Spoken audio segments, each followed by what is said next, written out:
Hello there, friends, and welcome back to the Cargo Proud Home Run Sweet 16. I'm going to bring you episode 2 today because episode 1 was quite the blowout. That's right, although it got 2 votes, Mr. 3000 just couldn't hang around, and Major League dominated Mr. 3000. Major League, the 1 seed, moves on. Today I'm going to bring you the 2-seeded Sandlot versus, I don't know if a lot of you are going to hear about this 15 seed or not. I don't know if a lot of you guys remember this movie. It's The Slugger's Wife. The Slugger's Wife was about an aspiring singer who married an Atlanta Braves outfielder, starring Rebecca De Mornay and what was his? I think his name is Michael O'Keefe. I don't think he's done much since The Slugger's Wife. He may have done a few roles, but there was a guy that played kind of a minor bit that everybody loves. That's right, Randy Quaid played Moose Granger. He was kind of a bit role, but he brought the humor in a movie that really lacked otherwise. I loved the movie because it was a baseball movie, and it was one of those movies, I don't know if you guys remember the 80s and HBO. I think they were only allowed to play like 6 movies a month. So it played, and it played, and it played. It was written by Neil Simon. Neil Simon put his name on this movie, and it's the only movie that I've watched that got a 0. I said a 0 on Rotten Tomatoes.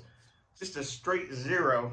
Because I guess people don't. I liked it because it just had this, I don't know, an MTV video type feel where it was just happy, la la la. But then it had baseball thrown in. It had Randy Quaid thrown in.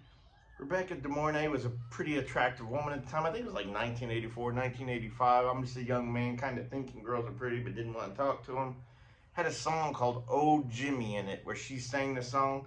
She covered Little Red Corvette, the Prince song. But Oh Jimmy went on to win a Raspberry Award for the worst song in the movie that year. So that's what The Slugger's Wife had going for it. And it takes on the number 2 movie. I think a few of you have heard of this one. Have you heard of The Sandlot? I think you have. We had a baseball player, the best baseball player in the neighborhood, who kind of took the little young kid that just moved to the neighborhood that was not very good, didn't know much about baseball, took him under his wing and kind of made him love the game. I don't really remember too many of the people in it other than Dennis Leary and James Earl Jones. I don't think we know a lot of the names, but we know Smalls, we know Benny the Jet, we know the Great Hambino, we know Mr. Myrtle, which was James Earl Jones, and of course, we know Squints and Wendy Peppercorn. I think everybody loves this movie. I don't know many that don't.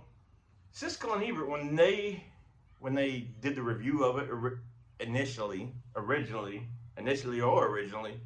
they compared it to A Christmas Story. And to me, that totally makes sense. I mean, all it is a guy narrating his childhood. And that's basically what A Christmas Story is. And that's what The Sandlot is. He's narrating up to the point where we find out what they're doing today. I guess that's the difference in A Christmas Story. But it's very similar if you really think of it that way. So, as most of you know, my love of A Christmas Story, you're obviously going to know today I am voting for The Sandlot. Although, if you've never seen A Slugger's Wife, maybe have you a couple drinks, get loose before it because it's hard to watch, I guess, in places, but man, I love it. So watch The Slugger's Wife if you get the chance sometime, and always watch The Sandlot if it's on.